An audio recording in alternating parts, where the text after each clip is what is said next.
Hey, it's Jeff Quintin again. Welcome to my blog. Today I'm with Steve Howard here of Pinnacle Construction Management here in Ocean City along South Jersey, serving all of South Jersey.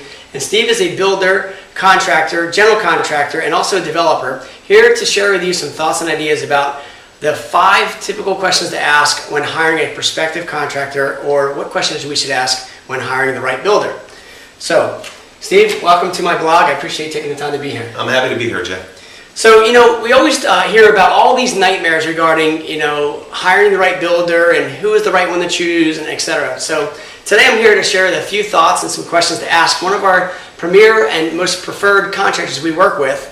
And so, the very first question, Steve, I want to ask you is, ultimately, can you tell me a little bit about yourself? And one of the questions I like to always ask when hiring a contractor is, what kind of history do you have in the business, and what kind of reputation, and what is it exactly that you've learned, or can you maybe share with the viewers here, your history in the business? Yeah, one of the things, I've been in the business for 8 years now. I started out buying properties in town, and then I eventually started developing properties. And the good thing about in the history of it is I've learned a lot from the buying, the developing, to the building.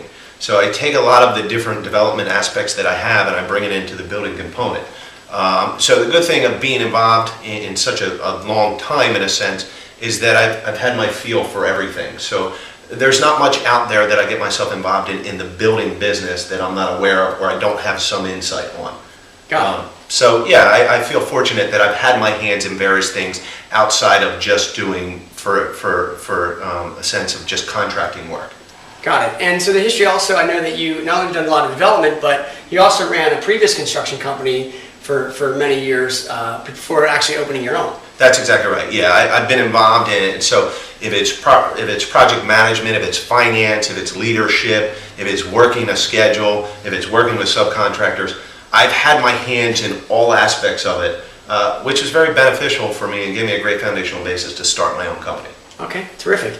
And so one of the next questions, that's great insight regarding history and so forth, is, one of the concerns, one of the questions I always like to ask in addition is, what type of supervision do you provide on the job? Ultimately, I know that you guys have contractors, your own employees, your own people doing your own thing every time, either renovation or new construction, but specifically, if you're asking a contractor, I'll ask you, tell me, what type of supervision do you have over the job, and what's your process? Yeah, we're actively involved in all of our jobs on a daily basis, a day-to-day basis, and ultimately, the subcontractors that work with us, we have a strong relationship with them, so we know they're the best in the business, whether it's the plumbing guy or the mechanical guy or the kitchen guy. My guys have great reputations and they're very reliable. For instance, if the schedule shows that they're going to be there on Wednesday at 9:30 to get started on their scope of the work, they're there. Good. And we're involved throughout the process with them, as well the homeowner is. So it's a team effort in every project, running a job from A to Z. Got it. That brings up a great point about scheduling. That was my next question. Tell me about your scheduling specifically, and what does someone need to ask a contractor regarding schedule? Yeah, a good thing with the schedule is because anybody can tell you that, hey, this is the way I'm going to do it, and we're going to have it done in 5 months, and it ends up taking a year. Anybody can tell you at the table that there's going to be a certain way it goes. The best thing to do is talk to previous clients that have had a house or been involved in a development situation with the company to see actually how your schedule is. And one of the things that we pride ourselves on is we have good leadership and we have good accountability. So we make sure that when we're mapping out a schedule, we're preparing 2 or 3 weeks down the road. So we're not going 8 steps forward and 10 steps backwards. And we make sure that we're actively involved with the clients to make sure selections are done in a timely manner so the job can keep flowing the right way. And it really comes down to, professionalism, dedication, and leadership within your company and being very organized. A schedule takes a lot of organization to make it work the right way. If you see a job that's going forward and then backwards and then forward and backwards, essentially what's going on there is the contracting outfit that's involved is disorganized. Think about, how important is it with a contractor to have connections in the city with knowing the contract or knowing the inspectors, knowing what is required. Tell me about that, because I know that you have a lot of connections in the city. You've been working in this area, all of South Jersey, not only just Ocean City, but all around. And you've got an extensive amount of experience understanding what they require and their timeline. So tell me how important that is. Yeah, it's very important. I mean, every contracting outfit within each town has their own situation, and they deal with their own officials. In our town here in Ocean City and other areas, I mean, we have particular situations with fire blocking and areas within a building that a contracting outfit outside might not know. And for instance, whether it's subcontractor or it's a regular construction management outfit, you know, it's good to go with a local outfit that's already been through the process and they know the process, because ultimately that's going to make the schedule be more efficient. Got it. Yeah. And so that's important. So one of the next questions I have for you is regarding, you know, what type of guarantee do you have, or should someone be asking? I mean, ultimately, do you guarantee the work you have?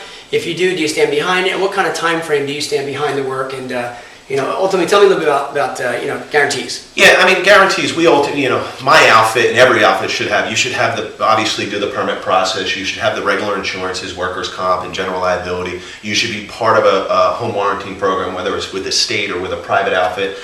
You should be involved with the inspectors in town, and ultimately, you should have a good reputation, a reputation of doing good, sound business. So let me interrupt. You have all the proper insurances, is that right? That's exactly right. Tell me about insurances, because I hear this all the time where there are certain banks or certain individuals say, well, show me your certificate of insurance. So it's real important to know that any contractor you hire is insured. Well, here's the thing. It's very important because for liability reasons, if you have somebody, ultimately the contracting outfit, but if you have subcontractors on your job and something happens, right, it's ultimately going to fall back on the contractor. And then if the contractor doesn't warrant it the right way and they don't have the right insurances, it's then going to fall back on the homeowner. And you know, somebody that's running a professional organization in a business, they do the right thing and they have all of the right insurances and right permits in place, because they run a legitimate company, yeah, and that's the way it should be. Perfect. Okay, good.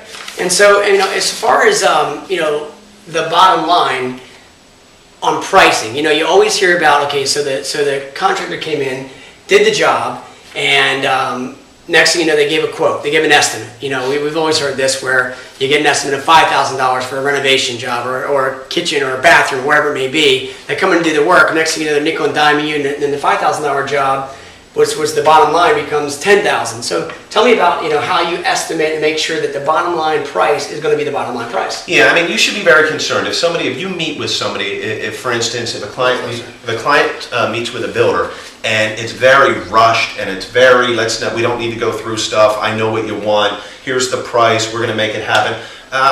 I would be very concerned about that. I mean, the real way, when you sit down with a client, a builder sits down with a client, it should be a process where you go through everything on that job. You go through the kitchens, you go through the floors, you go through the doors, you go through hardware, you go through windows. I mean, you go through every aspect of that job, because within every aspect, there's a lot of different types of things that you could get. For instance, there's different kinds of roofing. You could get Timberline 50, Timberline 30, and you want to make sure what you're getting is what you're paying for. Right. And at the end, it'll work well with both the contractor and the homeowner, because they know that, hey, this is the price I'm paying, and these are the items I'm getting. Right, yeah, something so simple as like hardware. I can see that be something. And someone may be expecting certain kitchen cabinet hardware that may be $2 a knob, and in their mind they think it's 50 cents. So, well, that's exactly right. Or, you know, or they're thinking they're getting hardwood that's going to be, you know, $10 a square, and actually the builder's thinking he's going to put in the $3.99 a square. Right. You know, or the kitchen. You know, the builder thinks he's going to put in a $20,000 kitchen, and they think they're getting a $50,000 kitchen. So there's all of these need to be hashed out before you come to the final line of a price. And everything that we've talked about, it comes down to communication. Yeah. The builder and the homeowner. And good, sound communication is the backbone of a good job. That's great. That's really great advice. I appreciate you taking the time today. I'm happy to be with you. What we're going to do is also here on the video blog, we're going to have a link on how to get in touch with Steve here. And feel free to give him a call directly as well for any type of estimate. He does everything you can imagine. I call him for everything I have, whether it be a light bulb to a brand new construction, magnificent beachfront home. So feel free to give Steve a call, okay? Thanks for watching. We appreciate it. And again, feel free to call me, 609-398-5333. Look forward to our conversation being the best call of your day.